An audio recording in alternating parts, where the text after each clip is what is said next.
Welcome to this, our third episode of Apex Instant Tips, coming to you live every Friday at 12:05 EDT for 5 minutes only from Massachusetts. My name is Hayden.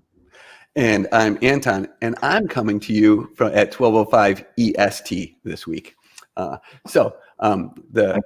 time zones are a little bit crazy, huh? So today, Hayden, I understand that we're not doing just a tip, but we're addressing a bit of controversy within the In Some Cinematic universe. As part of this, I will be taking a position and you will be taking a position. And just so that we don't call it my position and your position, maybe we should call it the right position and the wrong position. So it's less personal. And we'll determine who's by the end of it. Very good. Oh, well, okay. I suppose so. So why don't you give us a quick introduction as to what the controversy is, and then we'll kick off our 5-minute timer. Already done. Excellent. Yeah. So let me set the stage. I'm working on a project with many developers, and I have been working on a feature that is not ready to deploy. It won't be ready to deploy before it needs to be deployed. So what are my options, Anton? Well, if I'm not mistaken, your feature, as we've described it, has a couple of different components that are associated with this feature. And what your option should not be is to go to every one of those components and flip them to never, because then you won't be able to continue working on the application. The thing to do is to use a build option. Excellent. So step one, let's go to shared components, create a build option. And for the folks that don't know much about build options, they allow you to have items in your application that you apply the build option to, and then they're either included or excluded. And when you export the application, you can flip that flag. So here in our development environment, we'd have our edit tickets build option. We'd set the status to include because we want to be able to see it in dev. But when we take it to another environment, we want to exclude it. So we'll flip that to exclude. I'm not going to talk about on upgrade keep status much, except to say, if this were a feature that you actually want to allow people to turn on and turn off, depending on if they want it or not, you might play with that flag. But in this case, we're going to say, this isn't ready to deploy yet, but we're going to then apply that build option to all of the components. So go ahead and apply that build option, if you would, Hayden, to those components. Absolutely. So I need to apply it first to the column that I added because the column itself is not ready. Let me find my...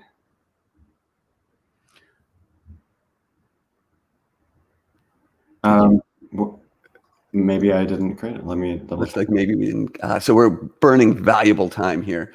Build option. Looks like maybe we didn't actually hit edit tickets. Yes. Okay. So the build option is there. Very good. So let me try that again. It's called edit tickets. And I see, Hayden, that what you've done here is you've made your reasoning just a little bit more valuable as we get farther into this. So edit tickets. There we go. And we'll apply edit tickets to each of the components that are associated with this. And then page 50 itself is not ready. So at the page level, I'm also going to apply the edit tickets build option. Great. Now, when this gets deployed later today, the edit tickets functionality will not be included. And if I want to go back to the build option... And the words include and exclude are a little bit difficult because it will actually be part of the export and it will go. It will just be, the flag will be set to exclude, so it won't appear to exist in the subsequent environment. Precisely. And so now we get to the meat of our disagreement, Anton. How would you propose this be handled going forward? So eventually, let's fast forward it to next week when this feature is ready. How would you propose that I edit this build option to change its availability? Well, the obvious and easy thing to do is to, on default on export, set that to include, and then it will be included. In fact, I would actually set it to same as current status. That way, it'll be whatever it is currently. So when it exports, it will be included. So a week from now, when it's all done, we set it to include, or to same as current status. We're done. We don't have to do anything else. Okay. I'll tell you what I will respect that position. In our last minute, I will confess an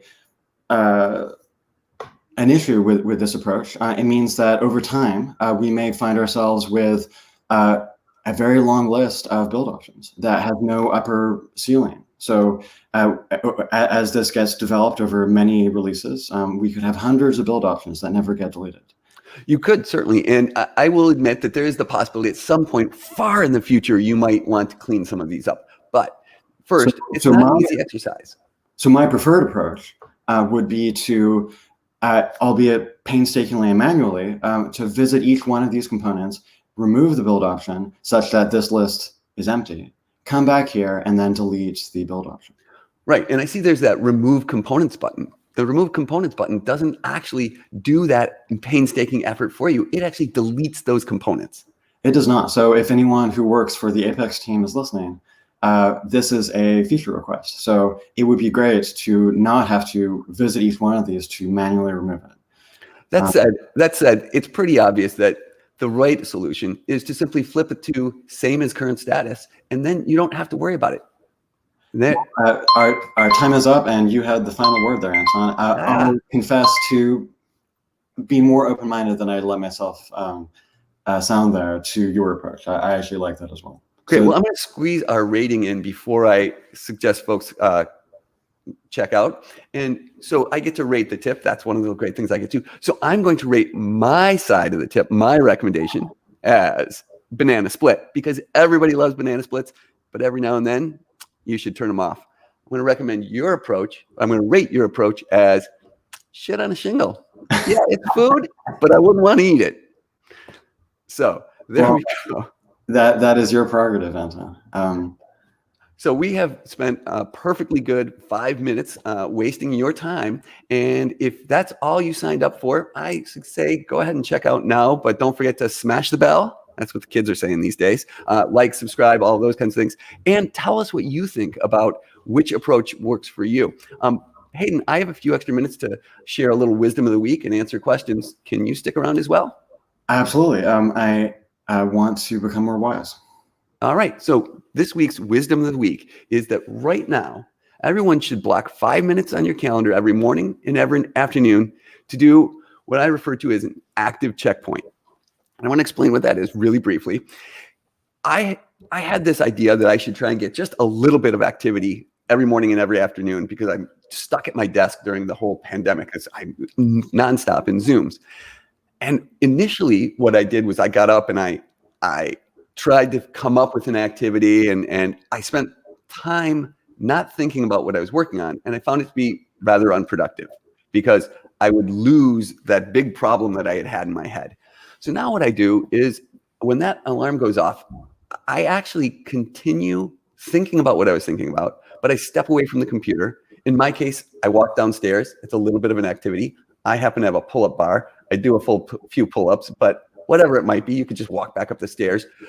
But if you do something sort of regularly like that, morning and afternoon, I found that you don't have to stop thinking about what you were thinking about. You can actually continue that thought, but by stepping away from the computer and getting a little bit of activity at the same time that you're thinking about it, I've actually found it to be very productive for me.